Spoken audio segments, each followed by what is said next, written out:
Hi ಎಲ್ರಿಗೂ ನಮಸ್ಕಾರ. ದಿನಕ್ಕೊಂದು ಕಥೆಯಲ್ಲಿ ಇವತ್ತಿನ ಕತೆ ಕಾಲದ ಮಹಿಮೆ. ಒಮ್ಮೆ ಕೆಲವು ಅಲೆಮಾರಿಗಳು ಕಾಡಿನ ಮಾರ್ಗವಾಗಿ ಪ್ರಯಾಣ ಮಾಡ್ತಾ ಇದ್ರು. ಅವರ ಬಳಿ ಅನೇಕ ಒಂಟೆ, ಕುದುರೆ, ಕತ್ತೆ, ಪ್ರಾಣಿಗಳು ಇದ್ವು.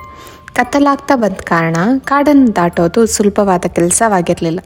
ಅದಕ್ಕಾಗಿ ಪ್ರಾಣಿಗಳನ್ನು ಲೆಕ್ಕಿಸದೆ ತಾವುಗಳು ಮಾತ್ರ ಕಾಡನ್ನು ದಾಟುವ ಪ್ರಯತ್ನದಲ್ಲಿದ್ದರು. ಈ ಸಂದರ್ಭದಲ್ಲಿ ಒಂದು ಕತ್ತೆ ಹಾಗೂ ಒಂಟೆ ತಪ್ಪಿಸ್ಕೊಂಡು ಹೋಗಿ ಗುಹೆಯಲ್ಲಿ ಮಲ್ಕೊಂಡ್ರು. ನೆಮ್ಮದಿಯಿಂದ ರಾತ್ರಿಯನ್ನು ಕಳೆದ್ವು. ಬೆಳಗ್ಗೆಂದು ಕತ್ತೆ ತುಂಬ ಖುಷಿಯಿಂದ ಒಂಟೆಯ ಬಳಿ ಹೇಳಿತು, ನೋಡು, ನಾವು ಎಷ್ಟು ಪುಣ್ಯವಂತರು, ತಪ್ಪಿಸ್ಕೊಂಡು ನಮ್ಮ ಸ್ವತಂತ್ರವನ್ನು ಅನುಭವಿಸ್ತಿದ್ದೇವೆ ಅಂತ. ಅದಕ್ಕೆ ನನಗೆ ಹಾಡು ಹೇಳಬೇಕು ಅನ್ನಿಸ್ತಾ ಇದೆ ಅಂತ ಜೋರಾಗಿ ಹಾಡಲು ಶುರು ಮಾಡ್ತು. ಕತ್ತೆಯ ಧ್ವನಿ ಮೊದಲೇ ಗೊತ್ತಲ್ವಾ.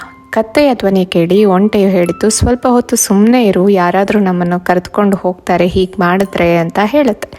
ಒಂಟೆ ಮಾತನ್ನು ಲೆಕ್ಕಿಸದೆ ತನ್ನ ಪಾಡಿಗೆ ಕಿರ್ಚುತ್ತಾ ಹಾಡು ಹೇಳ್ತಾ ಇತ್ತು.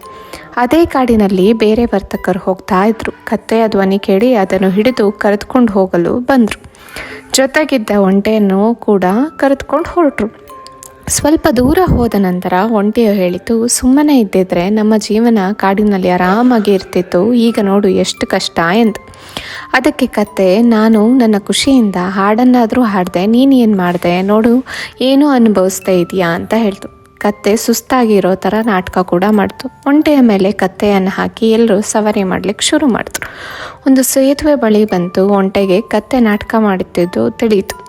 ಅದು ತಿಳಿದಿದ್ದ ತಕ್ಷಣ ವಿಚಿತ್ರವಾಗಿ ಹೆಜ್ಜೆ ಹಾಕಿ ಒಂಟೆ ಕತ್ತೆಯನ್ನು ಬೀಳಿಸ್ಬಿಡ್ತು. ಸ್ವಲ್ಪ ಸಮಯದ ನಂತರ ಸೇತುವೆಯನ್ನು ದಾಟಿ ಪರಾರಿಯಾಯಿತು. ತನ್ನ ಸ್ನೇಹಿತ ಅಂತ ಕೂಡ ಲೆಕ್ಕಿಸದೆ ಹಂಗಸಿ ತನ್ನ ಪ್ರಾಣವನ್ನು ಕಳೆದುಕೊಳ್ತು ಕತ್ತೆ.